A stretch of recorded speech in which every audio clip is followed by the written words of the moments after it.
Jaya Prabhupada, Jaya Prabhupada, Prabhupada, Srila Prabhupada.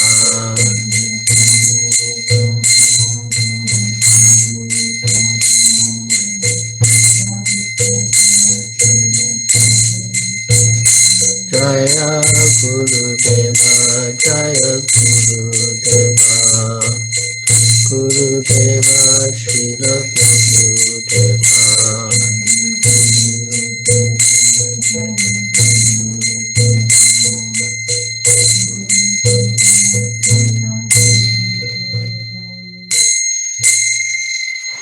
Jayam Vishnupad Paramahansa Pariprajakacharya Stotra Satyasri Srimad Bhakti Vedanta Swami Prabhupada Ki Jai.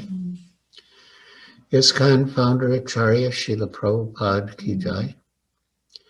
Jayam Vishnupad Paramahansa Pariprajakacharya Stotra Satyasri Srimad Bhakti Siddhanta Saraswati Goswami Prabhupada Ki Jai. Ananta Koti Vaishnava Vrinda Ki Jai. Namacharya Srila Haridas Thakur Ki Jai. Prem Se Kaho Sri Krishna Chaitanya Prabhu Nityananda Shri Advaita Gadadhar Shivas Adi Gaur Bhakta Vrinda Ki Jai. Shri Shri Radha Krishna Gopa Gopinath Shama Kunda Radha Kunda Giri Govardhan Ki Jai. Vrindavan Dham Ki Jai. Navadvip Dham Ki Jai. Jamuna Mai Ki Jai. Ganga Mai Ki Jai. Tulsi Devi Ki Jai, Bhakti Devi Ki Jai, Samveta Bhakta Vrinda Ki Jai, Nitai Gaur Premanande Hari Hari Bol. All glories to the assembled devotees. All glories to the assembled devotees. All glories to the assembled devotees. All glories to Sri Guru and Sri Gauranga. Glories to Srila Prabhupada. Hare Krishna. So thank you all for joining us to remember Srila Prabhupada on his disappearance day. A personal request for the devotees on Zoom, if you can put on your cameras so we can see your moon-like faces. Thank you. So,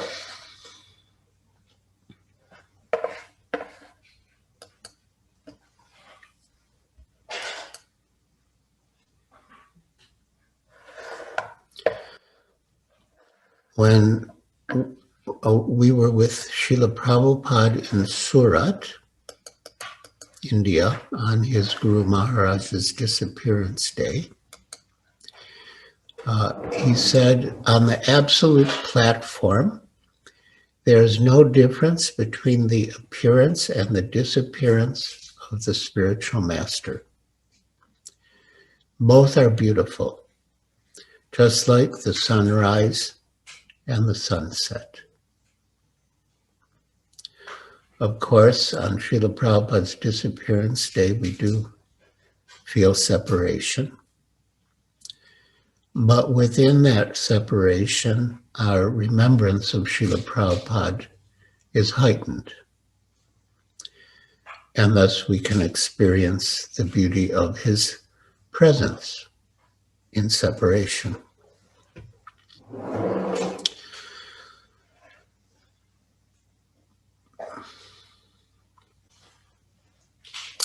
A few days before Srila Prabhupada was to leave us, he expressed a desire to travel by bullock cart to different holy places in India.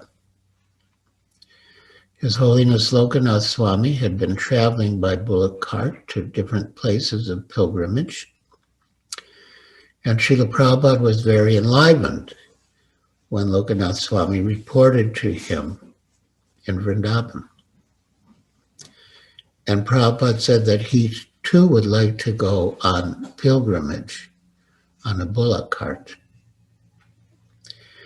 He asked Lokanath Swami to arrange it And Lokanath Swami was enthusiastic, having been encouraged by Prabhupada in such a direct way.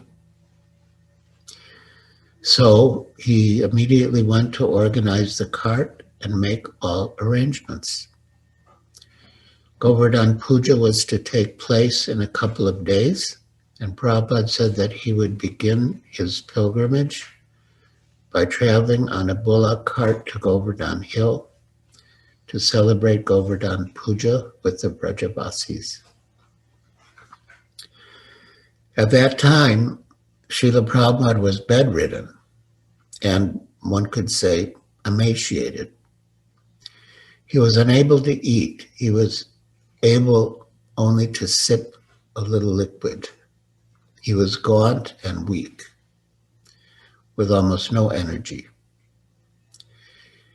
He would just lie on his bed, and sometimes with great difficulty, he would speak softly, often so faintly that only those very close to him could hear his words.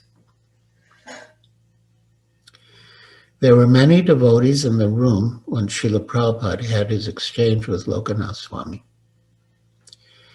And immediately after the discussion ended, the devotees went outside and began to express two strong, heartfelt opinions about what Srila Prabhupada should do. And more than that, how we as disciples should relate to him and serve him. One group, which included Lokanath Swami and other esteemed senior disciples, such as Hansaduta Prabhu and Bharadraj Prabhu, felt that we should do just what the spiritual master orders. We shouldn't question his order. We should just execute it. And some of the other disciples, many of whom had been attending to Prabhupada's personal care, felt that Prabhupada's health would not sustain his travels on a bullock cart, and that because he was so emaciated, he had practically no flesh on his bones, it would be very painful for him to go. Even if they padded the cart with a mattress, it would still be a basic bullock cart, and the roads in Vraja were very rough. So the movement of the cart would jostle him, and he would feel pain. Some devotees feared that he might even give up his body on the way. They did not want him to be subjected to what they foresaw as certain pain, and perhaps the most dire consequence of death. But under the circumstances, this second position was difficult to maintain because Srila Prabhupada was so emphatic. Let me travel to all the tirthasthans, he had said, to all the holy places. And whatever objections devotees raised against the proposal, he had countered. One day experiment. Rest assured, I will not die in one day. When even his Kaviraj, Srila Prabhupada had had a dream that he was being treated by a Ramanuja Kaviraj, and Adridharan Prabhu in Calcutta had found one who was very good. He was a devotee, and he was an expert Kaviraj. But when even he had predicted that with all the jostling on the bullock cart, Prabhupada would not survive more than 2 hours, Prabhupada had replied, but I think I shall be cured. Still, Tamal Krishna Goswami, Bhakti Charu Swami, Bhakti Swarup Damodar Maharaj, Bhavananda Maharaj, and others felt strongly that this experiment would have dire consequences. But how to convince Prabhupada? So the controversy continued. When Srila Prabhupada said, "I think I shall be cured," Hansaduta and others took it that he was supporting their position. But the other side took it differently. What does it mean that he is going to be cured? It means he's going to leave his body and get a spiritual body. That's how he's going to get cured. So each party was saying things in a particular way that supported its particular point of view. Finally, things came to the stage where the bullock cart was waiting outside the gates of the Krishna Balaram Mandir. Everything was being readied. And for the devotees who were in the mood that Srila Prabhupada should stay, it was like when the residents of Vrindavan saw Akrura getting the chariot ready to take Krishna to Mathura. That evening, before his planned departure, Srila Prabhupada was lying in his bed, and many of you have probably seen his bed in his house in Vrindavan. Bhakti Charu Swami was in the room, and Srila Prabhupada's godbrother, Akinchana Krishnadas Babaji Maharaj, came to visit. Babaji Maharaj was a very advanced devotee. Srila Prabhupada said that he was a Paramahamsa. He was always engaged in Harinam, absorbed in Harinam, and he was always blissful. And he and Prabhupada had an extraordinarily affectionate relationship. So Bhakti Charu Swami thought, let me appeal to Babaji Maharaj. If he asks Prabhupada not to go, then Prabhupada may listen. So he brought Babaji Maharaj into another room and spoke with him there. Having heard what had transpired, Babaji Maharaj returned to Srila Prabhupada's bedside and told him, I don't think you should go on this parikrama. And when he heard this, Srila Prabhupada replied, if you feel that way, then I won't go. Just then, Tamal Krishna Goswami and Bhavananda Maharaj, who had been upstairs in what had previously been Prabhupada's bedroom, came back down in a very emotional state. Prabhupada was aware of what they were thinking, and he asked, so, you request me not to go? Tamal Krishna Goswami replied, Srila Prabhupada, we were getting so upset. Two devotees told me that this road is so bad that if you go on this road, you're going to be jolted back and forth. The road is terrible. I just can't understand, Srila Prabhupada, why it has to be tomorrow that we have to go. If anybody wants you to travel, I do. But why do we have to go when you're in this condition? I can't understand it. All right, Srila Prabhupada said, I will not go. Thank you, Srila Prabhupada, Bhavananda said. I was in too much anxiety. No, I cannot put you in anxiety. I shall do what you like. My left hand and my right hand, I cannot refuse. Tamal Krishna said, actually, Srila Prabhupada, we're so attached to you that you practically drive us to madness sometime. Tonight we were becoming mad. No, I shall not do that, Prabhupada assured them. All right, he said, agreeing that he would not go. Then Prabhupada turned to Babaji Maharaj and said, just see how much they love me. Srila Prabhupada, Tamal Krishna said, the way you deal with us simply deepens our attachment every moment. And Srila Prabhupada replied, it is my duty. He was saying duty but he had a professor at Scottish Churches College or Scottish Teachers College, I think Scottish Churches College. They used to pronounce it Juti, like Juti. But this is a very significant statement. Prabhupada replied, "It is my duty," meaning to deepen our attachment to him and through him to Krishna. For the devotees in the room, it was a jubilant occasion that Prabhupada had agreed to wait.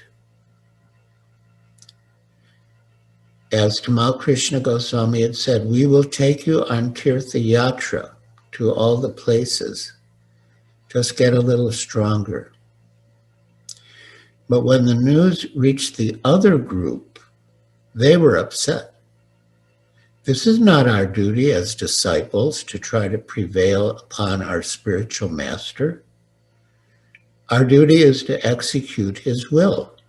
He said that he wants to go by bullock cart to Govardhan, and our duty is to arrange for what he wants. Our duty is not to advise him or prevail upon him according to our perception.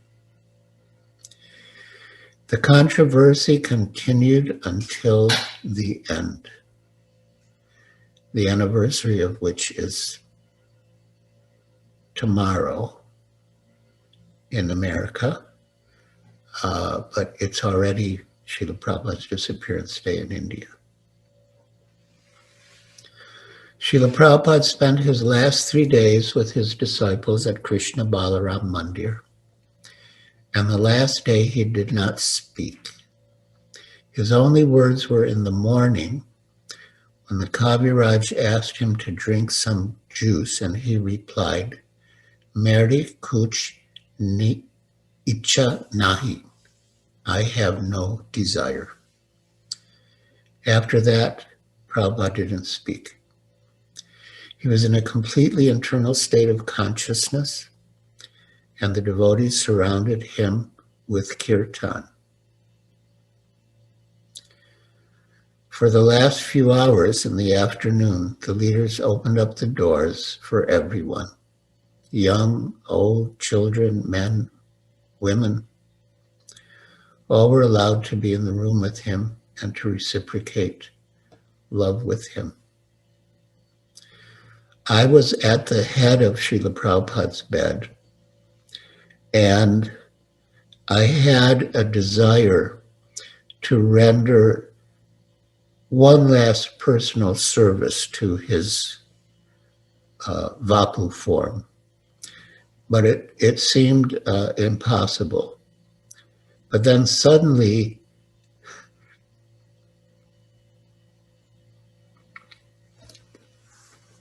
Srila Prabhupada threw his arm back to just where I was, and I got to massage his hand for a little bit before he left. Then at about 7:26 p.m., his tongue and mouth moved. Hare Krishna. It was hardly audible, but he said Hare Krishna, and he left. As for the controversy, it continued. The feelings still ran strong on both sides, even after Prabhupada left. And I couldn't determine who was right. There were devotees senior to me on both sides, devotees whom I respected and had served. Personally, I was closer to some of the ones engaged in Srila Prabhupada's personal service, such as Tamal Krishna Goswami and Bhakti True Swami and Bhakti Swarup Damodar Swami, who was Swarup Damodar Das Brahmachari then. But still, I wasn't sure who was actually right, and it was on my mind. It was my habit or practice to chant japa in Srila Prabhupada's rooms when he wasn't there. And after he departed, I did that. I was in his room chanting japa, and behind his bed was an area with his bookshelves. Somehow I found a little corner there and was chanting japa, when my eyes fell upon the new volume of Srimad Bhagavatam that had just arrived, the 10th canto, volume 2. It had been delivered into Srila Prabhupada's hands in his last days. When the devotees had presented the book to Prabhupada and he was looking at the pictures, everyone could see the love in his eyes. Tamal Krishna Goswami had even remarked how much love for Krishna Prabhupada has, as was evident just from the way he had been looking at the pictures of Krishna. So I saw that volume. It had gold embossing, especially made for Srila Prabhupada. I opened it up, and it happened to open to chapter 9, Mother Yashoda binds Krishna. I read a few verses and purports, and then I came to a verse that to me answered the question. And I will read those verses and purports. And as you know, we are in the month of Damodar now, and we were in the month of Damodar then, when Srila Prabhupada left. So this is 10.9.19. Evam sandarshita yanga harina britravasyata swavasane pi krishnena vasyedam seswaram vase. Translation. O Maharaj Parikshit, this entire universe, with its great exalted demigods like Lord Shiva, Lord Brahma, and Lord Indra, is under the control of the Supreme Personality of Godhead. Yet the Supreme Lord has one transcendental attribute. He comes under the control of his devotees. This was now exhibited by Krishna in this pastime. And the pastime was encapsulated in the previous verse. Swamatu svinagatraya vishrasta kabarashraja dristra parishramam Krishna kripa yasit sabandane. Translation. Because of Mother Yashoda's hard labor, her whole body became covered with perspiration, and the flowers and comb were falling from her hair. When child Krishna saw his mother thus fatigued, he became merciful to her and agreed to be bound. So when I read these verses, I thought, this is what happened. The spiritual master is the transparent medium through which Krishna manifests himself. Of course, in Vraja Bhakti, the relationship with Krishna is different. In Vraja, Krishna exhibits Nar Lila, human-like pastimes, in which there is complete intimacy and freedom between the devotees and the Lord. But in the relationship between the disciples and the spiritual master, there's always an element of awe and reverence and duty. But still, our performing our duties is meant to lead us to developing love. And Srila Prabhupada did say to Babaji Maharaj, just see how much they love me. 1 month earlier, there had been another incident. Srila Prabhupada had stopped drinking. Previously, he had said that when his father had wanted to leave his body, he had stopped drinking, and that this was a bona fide way to give up one's body when the time came. Prabhupada didn't make any announcement or anything, he just stopped drinking. Upendra Das, a very sweet devotee who was serving as Srila Prabhupada's personal assistant, innocently said to him, "Prabhupada, you have to drink. If you don't drink, you will become dehydrated." And Prabhupada said, "Oh, you want me to drink? Call the GBC." That decision, whether Prabhupada should drink or not, was no small matter. So Abhiraman formed the GBC, and the GBC and senior devotees came into the room. Prabhupada said, "If I want to survive, of course, I'll have to take something. But my survival means so many inconveniences. Therefore, I have decided to die peacefully."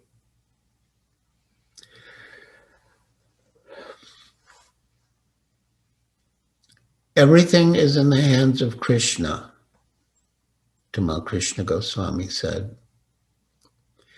And that had been the mood coming from Srila Prabhupada. Everything depends on Krishna.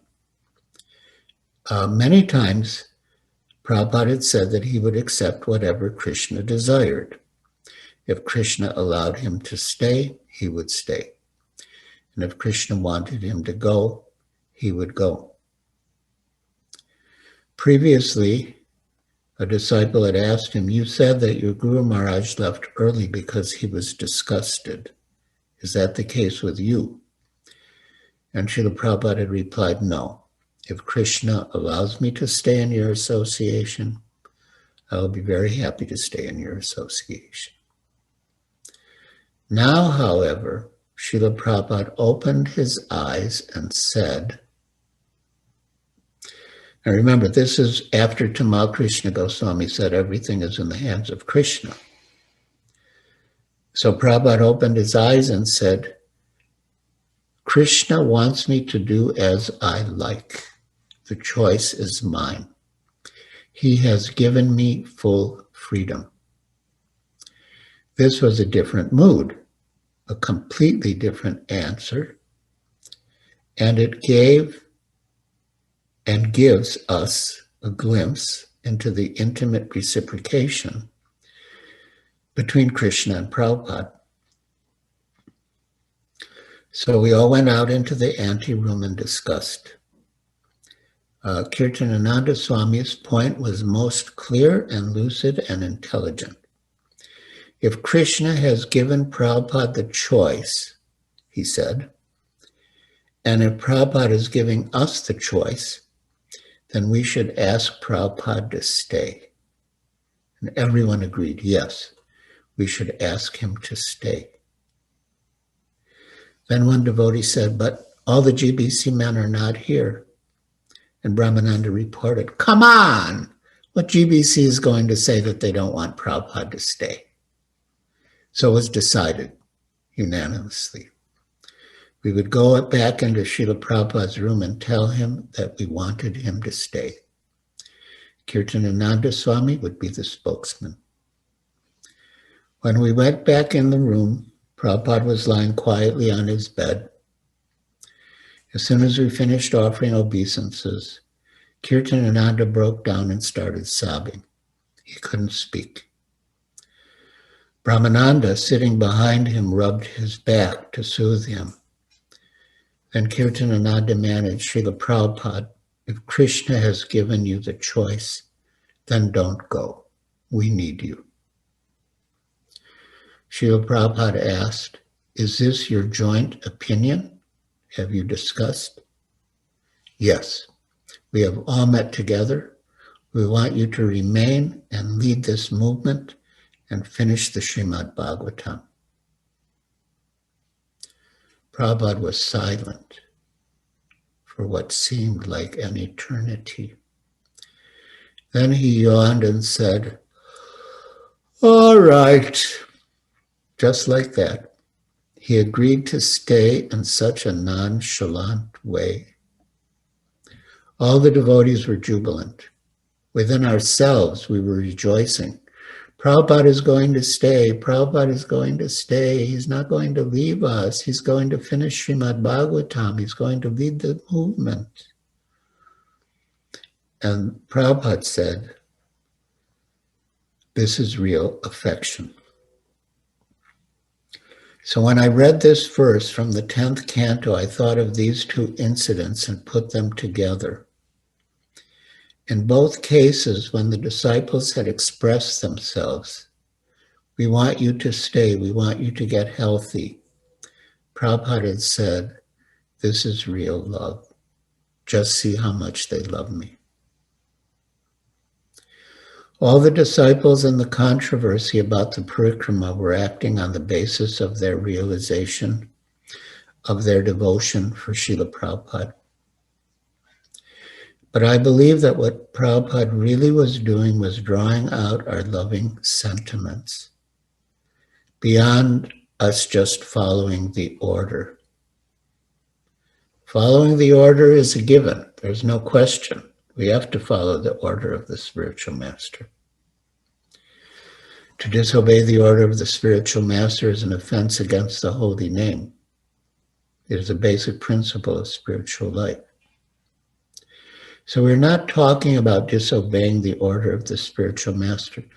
We're talking about developing loving feelings for the spiritual master and expressing them to him. When Srila Prabhupada brought us to that stage in those two incidents, he commented, this is real love. Just see how much they love me. Relating the verse from the 10th canto to what Srila Prabhupada did with us, I also saw a parallel between the Damodar Lila and that principle of spontaneous love. Every night during the month of Damodar, as you know, we recite the Damodar Astaka, including verse 3. Iti driksa lilabir ananda kunde sago shamnimanchan. I'm not remembering the tune now. Oh yeah. Iti driksa lilabir ananda kunde sago shamnimajantam akayapayantam tadyeshi tagyeshu bhaktair jitatvam Puna prematastam sattavritti vande. By such pastimes, Krishna is drowning the inhabitants of Gokul in pools of ecstasy and revealing to those devotees who are absorbed in knowledge of his supreme majesty and opulence that he is only conquered by devotees whose pure love is imbued with intimacy and is free from all conceptions of awe and reverence. To this Supreme Lord, Sri Damodar, whose belly is bound not with ropes, but with his devotees' pure love, I offer my humble obeisances. The Damodar Lila shows pure, spontaneous love's special power to conquer the Lord.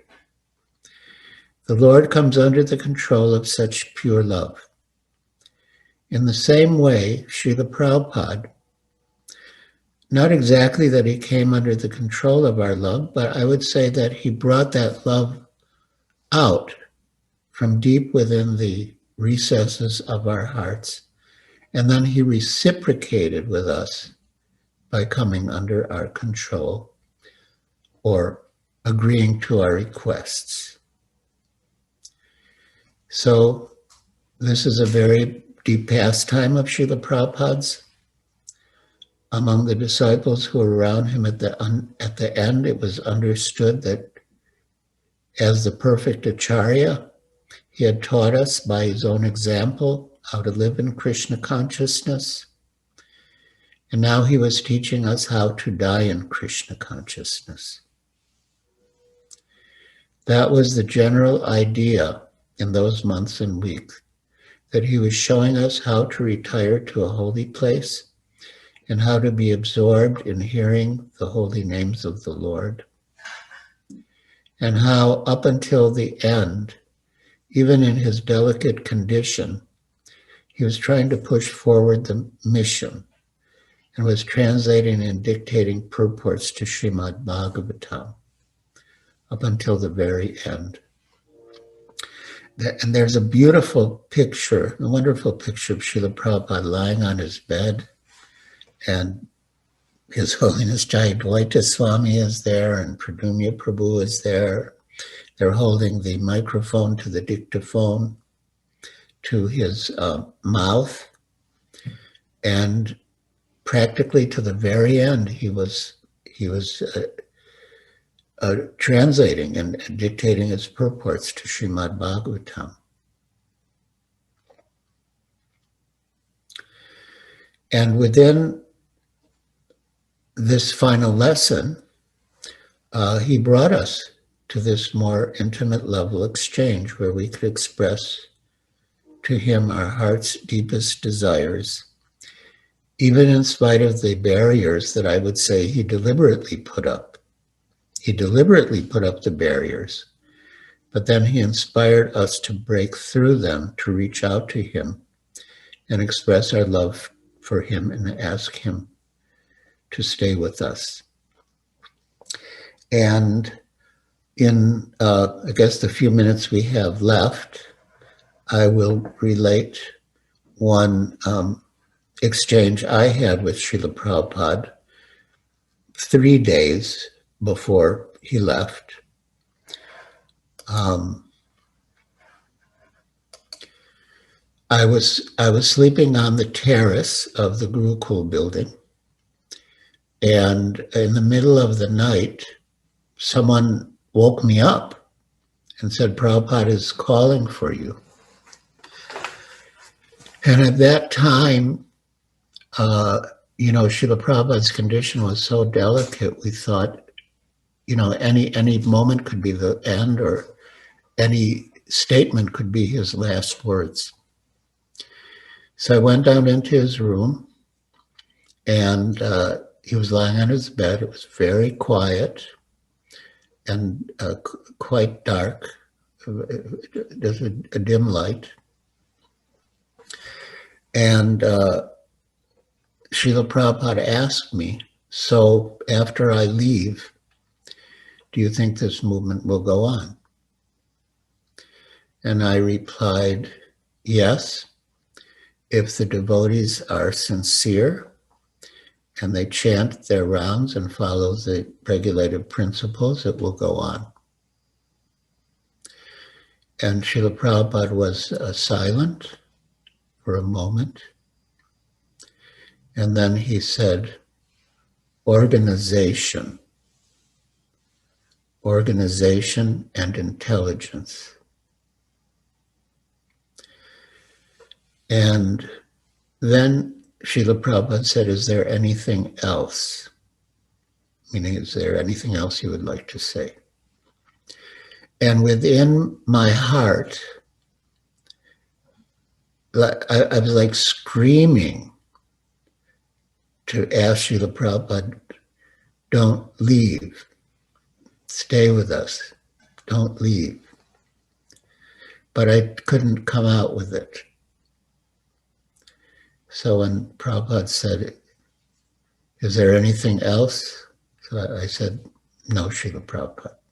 And then I offered obeisances and left. But I thought about what Srila Prabhupada told me, like his last, I think, personal instruction to me.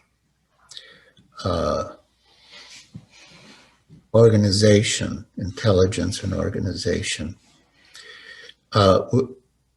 Obviously, the devotees have to be sincere and chant their rounds and follow the regulated principles.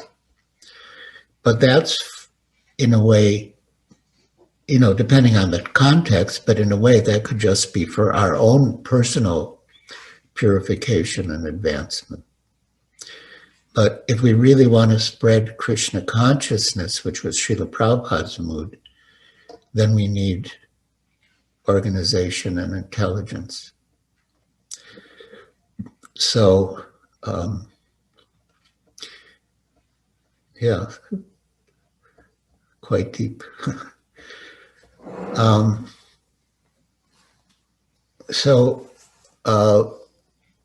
Yeah, I'm not sure what more to say now. I guess, yeah, I can add one more point, which is about wanting Srila Prabhupada to stay. That even though Srila Prabhupada has now left us, means left that body, we still have that choice whether we want him to stay with us or not. At that time, although we had been going along in the mood that whatever Krishna wanted was all right, when we understood what really should have been in our hearts, that we wanted him to stay, we thought, maybe we want to be the controllers. Maybe we want to be the enjoyers. You know, like, why would we not want Prabhupada to stay? Well, yeah. So we were like thinking, what prevented us from expressing that idea that we want you to stay? Please don't go. So we thought, maybe we want to be the controllers. Maybe we want to be the enjoyers. So there's always that question. Do we want the kingdom of God without God, or without God's representative? Or do we want the kingdom of God, with his representative, with us as their humble servants?